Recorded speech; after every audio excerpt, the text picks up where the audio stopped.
নমস্কার। আমাদের খাবারের তালিকায় হয় মাংস থাকবে, নইলে ডিম থাকবে, না হলে আমাদের বাঙালিদের মন ভরে না।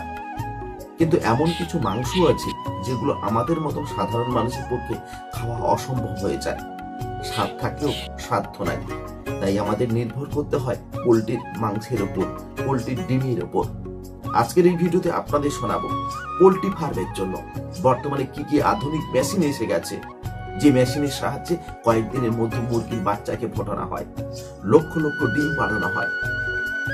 তো বেশি কথা নয়, চলুন আমরা মূল ভিডিওতে ফিরে যাই। মুরগির ডিমের ভেতর থেকে মুরগির বাচ্চা বার করার জন্য সবার প্রথমে মুরগির থেকে বেরোনো সমস্ত ডিমকে এক জায়গায় জড়ো করে ট্রান্সপোর্টেশনের দ্বারা সমস্ত ডিমকে ইনকুবেটর ফ্যাক্টরিতে আনা হয়। ইনকুবেটর মানে হলো মুরগির ডিমের ভেতর থেকে মুরগির বাচ্চা বার করার মেশিন। এখানে এই ইনকুবেটর ফ্যাক্টরিতে মুরগির ডিমের ভেতর থেকে বাচ্চা বার করার জন্য মুরগির ডিমকে কয়েকটি প্রসেসের মধ্যে দিয়ে নিয়ে যেতে হয়। মুরগির সমস্ত ডিমকে এক কনভেয়ার বেল্টে রেখে সমস্ত ডিমকে একটা স্ক্যানার মেশিনের মধ্যে পাঠিয়ে দেওয়া হয়। এই স্ক্যানার মেশিন কোনটা ভালো ডিম আর কোনটা খারাপ ডিম তা চিহ্নিত করে। এই স্ক্যানার মেশিনের স্ক্রিনের নীল ডটের চিহ্ন এটা বলে যে এই ডিম খারাপ। তারপর এই অটোমেটিক মেশিন নিজেই ভালো ডিমগুলোকে তুলে পাশের কনভেয়ার বেল্টে রেখে দেয় আর খারাপ ডিমগুলোকে রেখে দেয়। এখন এই সব ভালো ডিমকে এক অটোমেটিক অ্যাডভান্স মেশিন সব ডিমগুলোকে তুলে এক প্লাস্টিকের বাস্কেটে ভরতে থাকে। এই প্লাস্টিকের বাস্কেট চারিদিক থেকে খোলা থাকে যাতে হাওয়া ডিমের ভেতর ঠিকঠাকভাবে যাওয়া আসা করতে পারে। তারপর এই ট্রেগুলোকে একের ওপর এক রাখা হয়। একসঙ্গে 10-10টা ট্রেকে একের ওপর এক রাখা হয়। এই 10-10টা ট্রের এক একটা সেকশন বানিয়ে একে ইনকুবেটর চেম্বারে রেখে দেওয়া হয়।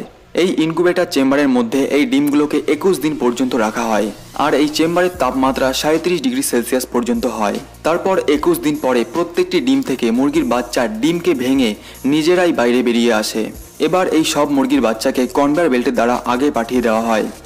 এখানে এই মুরগির বাচ্চার জেন্ডার চেক করা হয় যে কোন বাচ্চাটা মুরগি আর কোন বাচ্চাটা মোরগ, আর তারপরে এদের আলাদা আলাদা করে নেওয়া হয়। তারপর এই সমস্ত বাচ্চাকে ট্রেতে ভরে এক জায়গায় করে ট্রান্সপোর্টেশনের দ্বারা পোল্ট্রি ফার্মে পাঠিয়ে দেওয়া হয়। এখানে এই সমস্ত বাচ্চাকে পোল্ট্রি ফার্মে এনে ছেড়ে দেওয়া হয়। এখানে এই সমস্ত বাচ্চার পালন পোষণ করা হয়। এখানে এই মুরগির সব বাচ্চাদের জন্য সুবিধার প্রত্যেকটি জিনিস উপলব্ধ থাকে। যেই জায়গায় মুরগির বাচ্চা থাকে ওই জায়গায় আগে থেকেই কাঠের গুঁড়ো ছড়িয়ে দেওয়া হয়, কেননা এটা মুরগির বাচ্চার টয়লেট বিভিন্ন ধরনের নোংরা গন্ধকে অ্যাবজর্ব করে নেয়। এর ফলে মুরগির বাচ্চা নিজেকে সুস্থ ও আরামদায়ক অনুভব করে। এই মুরগির বাচ্চাদের খাবার ও জলও মডার্ন টেকনোলজির মাধ্যমে দেওয়া হয়। খাবারে দেওয়া হয় সয়াবিনের দানা, ভুট্টা আর চালের গুঁড়োর মতো হেলদি জিনিস। আর বন্ধুরা, এই মুরগির বাচ্চাদের জন্য 24 ঘন্টাই লাইট ও পাখার প্রপার ভেন্টিলেশনের ব্যবস্থা রাখা হয়। এখন 2 মাস পর যখন এই বাচ্চা বড় হয়ে যায় তখন এই মুরগির থেকে ডিমের ব্যবসা করা শুরু হয়। বন্ধুরা, প্রতিটি মুরগি প্রথম বছরে কমসে কম 300 ডিম দেয়। বন্ধুরা, মুরগি যখন ডিম দেয় তখন ওই ডিম সোজা এক কনভেয়ার বেল্টে এসে পড়ে। তারপর এই ডিম কনভেয়ার বেল্টের দ্বারা আগে চলে যায়। তারপর এই সমস্ত ডিম এক জায়গায় জড়ো হয়ে প্যাকিংয়ের জন্য আগে পাঠিয়ে দেওয়া হয়।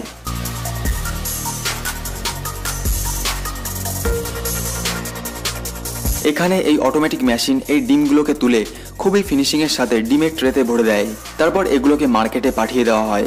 এইভাবে ফ্যাক্টরি ভারী মাত্রায় ডিমের রপ্তানি করে। আর বন্ধুরা, যেই ডিমগুলো কোনোভাবে মুরগির ফার্মের মধ্যেই থেকে যায় তো ওই ডিমগুলোকে এই মডার্ন মেশিনের দ্বারা বার করা হয়। দেখতে তো এই মেশিনের আকার খুবই ছোট হয়, কিন্তু এই মেশিন খুবই কাজের, কেননা এই মেশিন খুবই পরিষ্কারভাবে মুরগিকে কোনো রকম আঘাত না করে সব ডিমকে কালেক্ট করে সঠিক জায়গায় পৌঁছে দেয় আর ডিমেরও কোনো ক্ষতি হয় না। আর বন্ধুরা, এখন যেই মুরগি থাকে ওগুলোকে 2 মাস পরে বড় হওয়ার পর হারভেস্টিংয়ের জন্য মিট ফ্যাক্টরিতে নিয়ে যাওয়া হয়।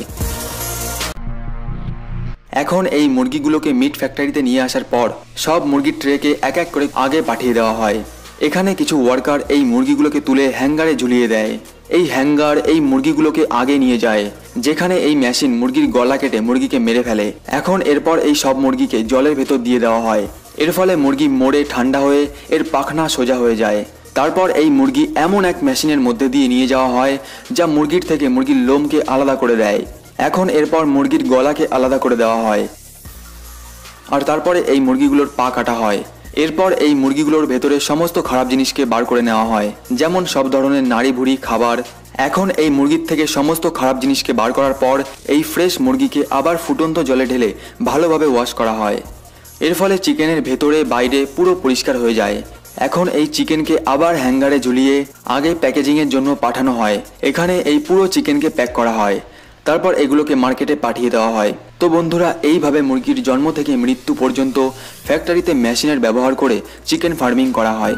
তো আজকের ভিডিও এই পর্যন্ত। দেখা হচ্ছে নতুন কোনো পর্বে, নতুন কোনো এপিসোডে। সকলকে যাওয়ার আগে নমস্কার, ধন্যবাদ, সকলে ভালো থাকবেন।